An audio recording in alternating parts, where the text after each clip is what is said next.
பெண்களுக்கெல்லாம் லட்சியங்கள் இருக்காதா? பெண்களுக்கெல்லாம் கனவுகள் இருக்காதா? அவங்களும் சுதந்திரமா வாழணும், சந்தோஷமா இருக்கணுங்கிற ஆசை இருக்காதா? இல்லை இருக்கதான் கூடாதா? அவங்களுக்கும் ஆசைகள் இருக்கும், அவங்களுக்கும் லட்சியங்கள் இருக்கும், அவங்களுக்கும் கனவுகள் இருக்கும். சரி, எனக்கு புரியுது.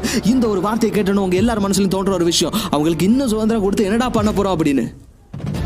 நீங்க என்னதான் வாய் வார்த்தை எப்படியெல்லாம் பேசினாலும் மனசளவுல நீங்க உங்க அம்மாவையோ அக்காவையோ தங்கச்சியோ தோழியோ நினைச்சு பாத்தீங்க அப்படின்னா நீங்க தேவையே இல்லைன்னு சொல்ற இந்த ஒரு சுதந்திரமும் இந்த ஒரு சந்தோஷமும் இருந்தா நல்லா இருக்குமே தான் உங்களுக்கு தோணும். ஸோ கொஞ்சம் ஒரு நிமிஷம் இந்த வீடியோவை ஓப்பன் மைண்டடா கேளுங்க. இது உங்க வாழ்க்கையை மாத்தலாம். நம்ம ஒரு ஆணா இந்த சமுதாயத்தில் பிறக்கும்போது நம்ம என்னெல்லாம் கஷ்டத்தை அனுபவிக்கிறோம். குடும்ப பிரச்சனை, வீட்டு பிரச்சனை, பண பிரச்சனை, வேலையில பிரச்சனை, பிசினஸ் ப்ரெஷர், இப்படி பல பிரச்சனைகள் இருக்கு. ஆனா ஒரு பெண்ணா இந்த சமுதாயத்தில் பிறக்கிறதே பிரச்சனை, அப்படியே பிறந்தாலும் இந்த சமுதாயத்தில் வளர்றது அதை விட பெரிய பிரச்சனை.